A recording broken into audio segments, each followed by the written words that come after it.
வாங்க உள்ள வாங்க. இல்ல இருக்கட்டும், நான் கிளம்பணும். சொல்லுங்க. லெட்டர் மேட்ருக்கு நீங்க எதிர்பார்த்ததை விட நல்ல ரிசல்ட் கிடைச்சிருக்கு போல இருக்கு. எதை வச்சிருக்கீங்க? நாம பத்த வச்சது எம்டி வரைக்கும் பத்தி எரிஞ்சிட்டு இருக்கு.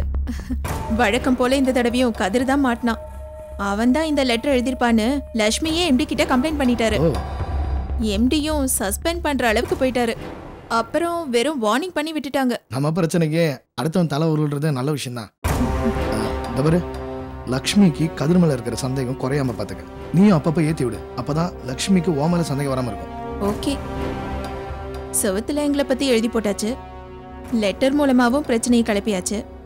அடுத்து நீங்க என்ன பண்ணணும்னு சொன்னீங்கன்னா அதை பத்தி பேசதான் வந்திருக்கேன். லக்ஷ்மி வீட்லயும் சரி, சக்தி வீட்லயும் சரி, அவங்கள ஓவர நம்பிக்கை வச்சிருக்காங்க. அந்த நம்பிக்கையை உடைக்க ஒரு ஸ்ட்ராங்கான எவிடன்ஸ் வேணும். சாரி, தப்பா நினைச்சுக்காத. நீயும் அவனும் ஒரு தப்பான ரிலேஷன்ஷிப் இருக்கிறதா அதை சக்தி நம்பணும். அந்த மாதிரி ஒரு விஷயத்த நம்ம கிரியேட் பண்ணணும்.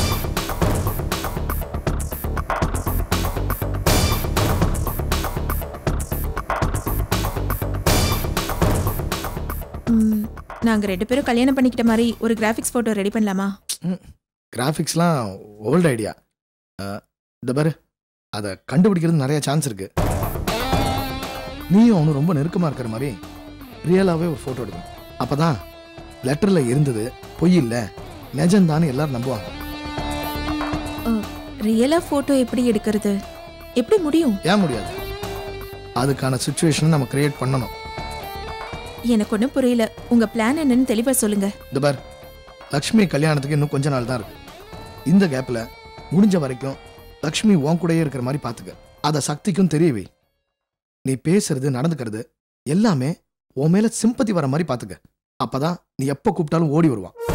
இதெல்லாம் எதுக்கு? இந்த பார், கேள்வி கேட்காம நான் சொல்றதை மட்டும் செய். கல்யாணத்துக்கு முதல் நாள் ராத்திரி லக்ஷ்மி உன் வீட்டுக்கு வரணும். என்ன காரணம் சொல்லி வர வைப்பேன்னு எனக்கு தெரியாது. ஆனா அவன் உனக்காக பதறி அடிச்சு ஓடி வரணும். அதுக்கு மேல என்ன பண்ணணும் நான் பாத்துக்கிறேன். நீங்க சொல்றதெல்லாம் பார்த்தா எனக்கு ரொம்ப பயமா இருக்கு. என்ன எதுவும் வம்பல மாட்டி விட்டுற மாட்டீங்களே? ஏன் இப்படி பயப்படுற? சக்தியை நான் கல்யாணம் பண்ணிக்கிறதுக்கு நீ எனக்கு ஹெல்ப் பண்ற. அதே மாதிரி லக்ஷ்மியோட நீ செட்டில் ஆகிறதுக்கு நான் ஹெல்ப் பண்றேன். இந்த பாரு, நம்ம எடுக்கிற போட்டோ பார்த்ததும் சக்தியே லக்ஷ்மி பார்த்து வெறுத்துருவா. அதே போட்டோ வச்சு என் வாழ்க்கையே போச்சு, மானமே போச்சுன்னு நீயும் சென்டிமெண்டா பேசி லக்ஷ்மியோட செட்டில் ஆயிடு. இந்த பாரு, நான் சொல்றத நல்லா யோசிப்பாரு. கணக்கு கரெக்டா வரும். புரியுதா? சரி, உங்க மேல இருக்கிற நம்பிக்கையில தான் நான் இதுக்கு ஒத்துக்கிறேன். எதுவும் தப்பா போகாம நீங்க தான் பாத்துக்கணும். கவலைப்படாத வனிதா. எந்தவித சின்ன தப்பு நடந்தாலும் அதிகமா பாதிக்கப்பட போறது நான் தான். நான் கேர்ஃபுல்லா இருப்பேன், நீ சொதப்பாம இரு. இந்த பாரு, கல்யாணத்துக்கு முதல் நாள் ராத்திரி லக்ஷ்மி உன் வீட்டுக்கு வந்தே ஆகும். மறந்துடாது. சரி.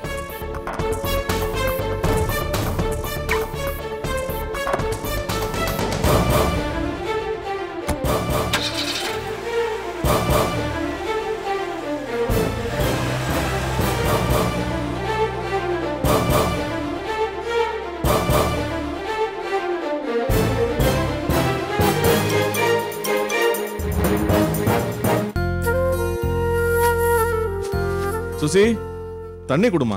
அந்த வரேன் மாமா.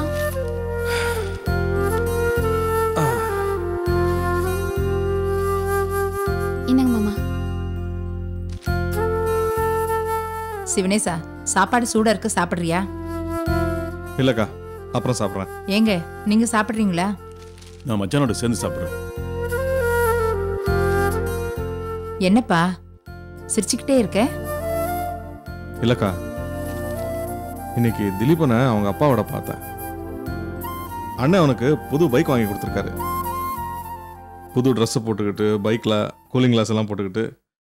எனக்கு திலீபனை பார்க்கும்போது ரொம்ப ஆச்சரியமாயிடுச்சு. நம்ம திலீபனான்னு என் பிள்ளை என் கண்ணுக்கே புதுசாக தெரிஞ்சான்.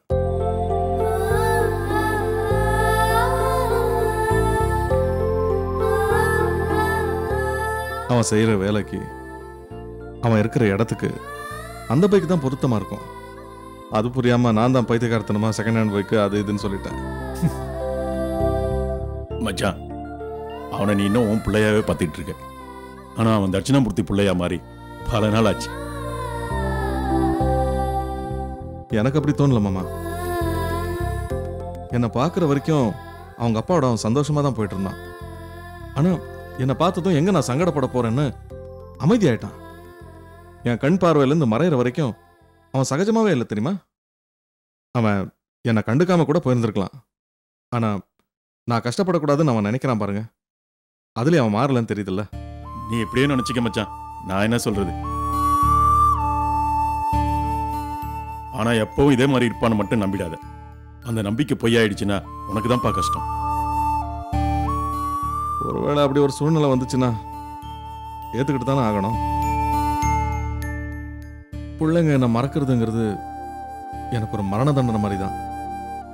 ஆனால் நான் அவங்களுக்கு செஞ்ச துரோகத்துக்கு அந்த தண்டனையை ஏத்துக்கிட்டு தான் ஆகணும் மாமா. ஏன் தம்பி துரோகம் அது இதுன்னு பெரிய வார்த்தைலாம் பேசுற? நான் ஒன்றும் உணர்ச்சி வசப்பட்டு பேசலக்கா. அண்ணன் அன்னைக்கு நான் செஞ்ச துரோகத்தை விட பிள்ளைங்களுக்கு சேர்ந்த பாவம் தான் பெருசு. அதை நான் இன்னைக்கு உணர்ந்தேன். திலீபன் நம்ம வீட்டில் சந்தோஷமா தான் இருந்தான். ஆனா இன்னைக்கு அவன் முகத்துல நான் பார்த்த பூரிப்பும் சந்தோஷமும் இது வரைக்கும் நான் பார்த்ததே இல்லை. அப்போ அவன் மனசுல எல்லா விதமான ஆசையும் வச்சுக்கிட்டு தான் இருந்திருக்கான். என்கிட்ட வசதி இல்லைங்கிற ஒரே காரணத்துக்காக தானே எல்லாத்தையும் மனசுக்குள்ளே அடக்கி வச்சுக்கிட்டு அமைதியா இருந்திருக்கான். அப்போ சக்தி நிலாவுக்கும் இந்த மாதிரி ஆசையெல்லாம் இருந்திருக்கும் இல்லையா? ஒருவேளை பசங்க அவங்க அப்பா அம்மா கிட்டே இருந்திருந்தாங்கன்னா முன்கூட்டியே இந்த வசதியெல்லாம் அவங்களுக்கு கிடைச்சிருக்கும். நான் தானே அதெல்லாம் கிடைக்காம பண்ணிட்டேன். நீ தேவையில்லாம மனசு போட்டு குழப்பிக்காத. பிள்ளைங்களுக்கு வசதியான வாழ்க்கையை தரதை விட நல்ல குணத்தோட வளர்க்கறதான் பெரிய விஷயம்.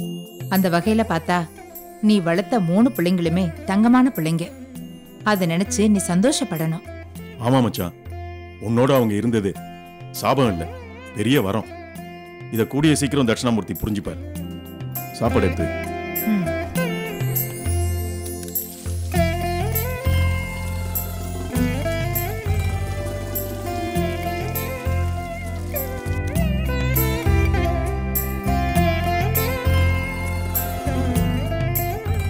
சுசி, இனிமே நீ எங்கேயாவது வெளில போகணுன்னா யோசிக்கவே வேண்டாம்.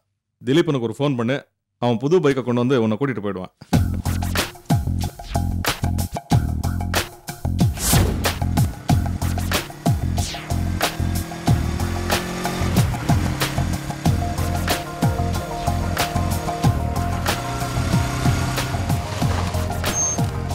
சுசி, சுசி,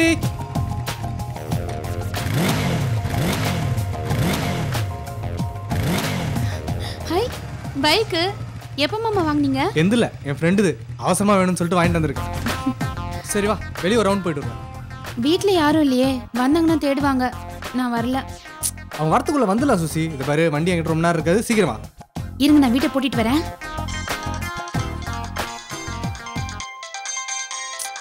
துக்குள்ள ஃபோன் பண்ணிட்டானா? ஹலோ, வீட்டிலடா. சரி, என்னாச்சு மாமா? என் ஃப்ரெண்டு வண்டி சீக்கிரம் வேணும் எடுத்துட்டு வாடா அப்படின்றான். ஒரு அரை மணி நேரமாவது சிட்டியை ரவுண்ட் அடிக்கலாம்னு நினச்சேன், கெடுத்துட்டான். இதுக்கு தான் சொந்த வண்டி வேணும்னு சொல்கிறதில்ல. ஏன் மாமா, பைக்னா உங்களுக்கு ரொம்ப பிடிக்குமா? பிடிக்கும் மாவா. ஒரு 150cc வண்டி எடுத்துகிட்டு சிட்டி ஃபுல்லாக ரவுண்ட் அடிக்கணுன்றது என் கனவு தெரியுமா? ஆனால் அது எப்போ தான் நிறைவேற போகுதுன்னு தெரியல.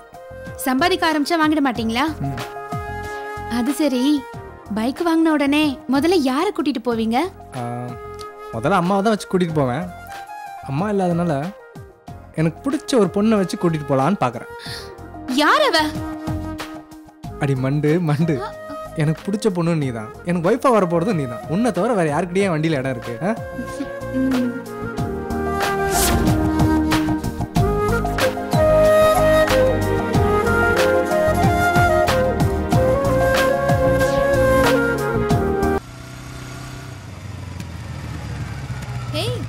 Hi Dileepan, hi. Nice bike டா. உன் லுக்குக்கு ஏத்த மாதிரி நல்லா செலக்ட் பண்ணிருக்க. அப்பாவோட செலக்ஷன் ஷாலினி. ஓ அப்படியா, பரவாயில்லையே. அங்கிள் உன் டேஸ்ட் நல்லா புரிஞ்சு வச்சிருக்காரு. வா திலீபா.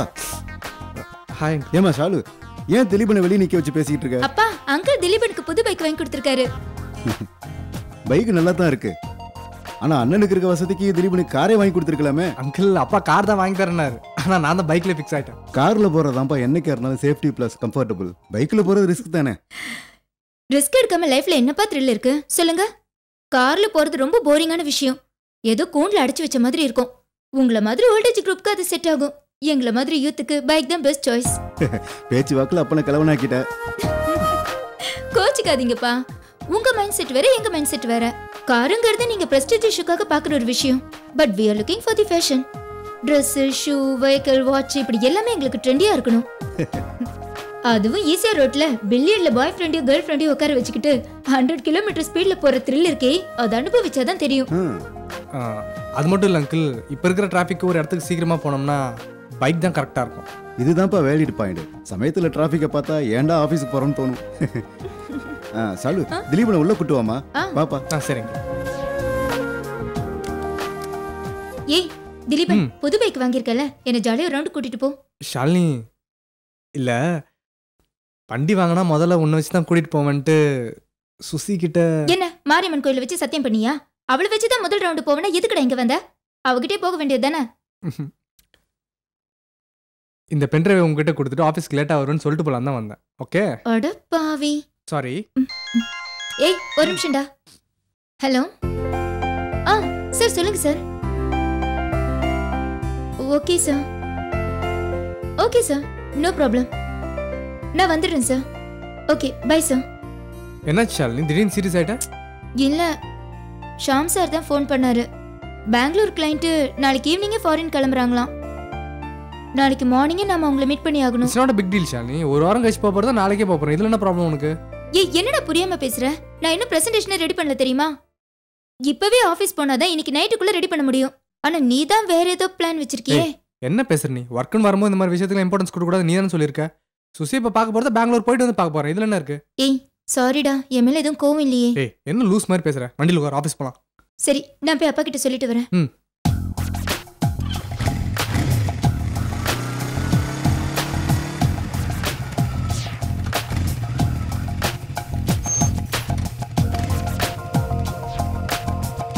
ஏய் என்னடா இது? ஏதோ சாமி படத்துக்கு மாலை போட்டு வச்சிருக்கிற மாதிரி போட்டு வச்சிருக்க. நல்லாவே இல்ல பாரு. வித்தவுட் யுவர் பெர்மிஷன் நான் இதை எடுத்து போடுறேன்.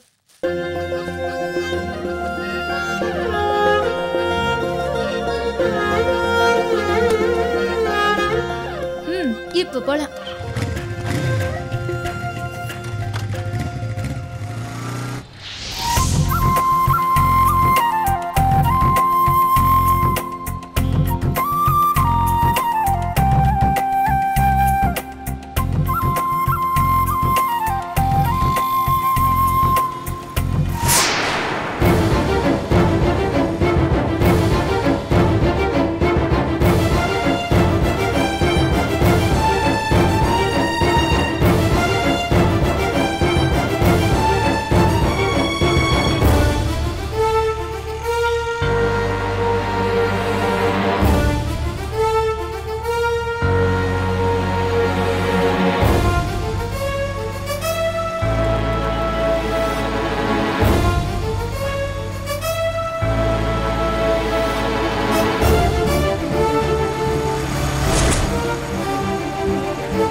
என்னாச்சுக்கா? ஏன் எழுதிட்டு வர? என்னன்னு தெரியலீங்க. என்னமாச்சு? ஏன் அழற? சுசி என்னாச்சுமா? ஏன் அழற? என்ன நடந்ததுன்னு சொல்ல. ஏமா கடையில் யாராச்சும் கிண்டல் பண்ணாங்களா உன்னைய?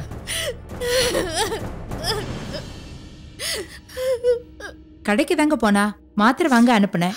இப்படி வந்து உட்காந்து அழுதுட்டு இருக்கா. என்னன்னு சொல்ல. என்ன நடந்ததுன்னு சொல்ல. அவளே நொந்து போயிருக்கா. நீ வேற அவளை திட்டாதே இரு. ஏமா எதுவா இருந்தாலும் வாயை திறந்து சொன்னாதானமா புரியும். சொல்லுமா. திலீபன் மாமா பைக் வாங்கிட்டு நேரம் என்ன வந்து பாப்பாருன்னு நினைச்சிட்டு இருந்தேன். ஆனா அவர் பைக்ல வேற ஒரு பொண்ணு கூட.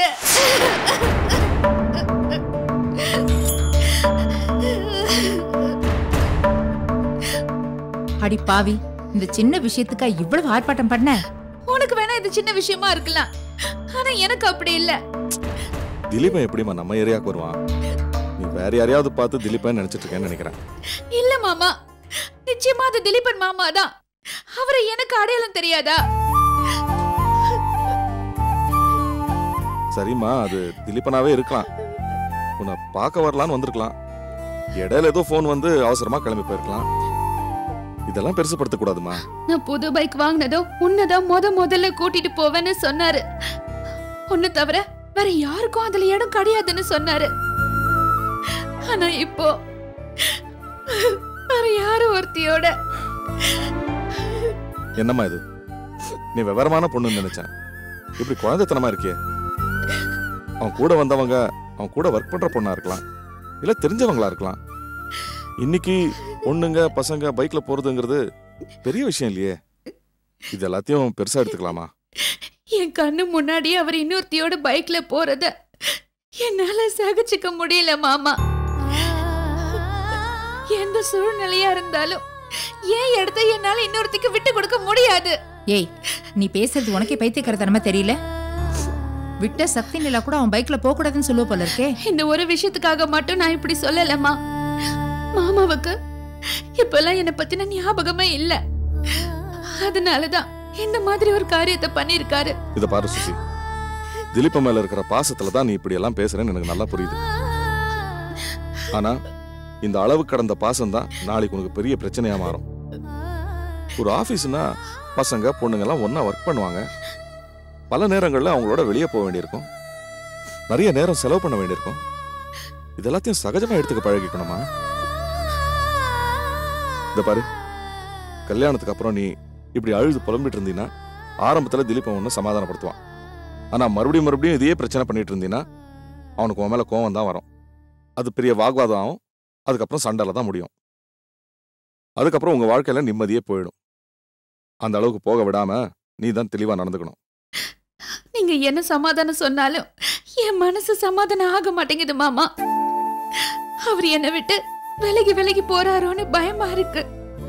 நடக்கிறதெல்லாம் பார்க்கும்போது என் பயத்தை அதிகப்படுத்துற மாதிரி தோணுது. இந்த பாருமா, திலீப் உன்கிட்ட வந்து நீதான் என் வாழ்க்கைன்னு தெளிவுபடுத்திட்டு போயிட்டான். அதுல எந்த மாற்றமும் இல்லைன்னு வாக்குறுதியும் கொடுத்துருக்கான். அதை மறந்துட்டு நீ இப்படி பேசலாமா? இத பாரு, புருஷன் மனைவிக்குள்ள நம்பிக்கை தான்மா எல்லாமே. பரஸ்பர நம்பிக்கை இல்லைன்னா வாழ்க்கையில சந்தோஷம் நிம்மதி எல்லாம் போயிடுமா? திலீப மேல நீ இப்பவே நிம்மதியை இழந்துடாத. கணத்தோட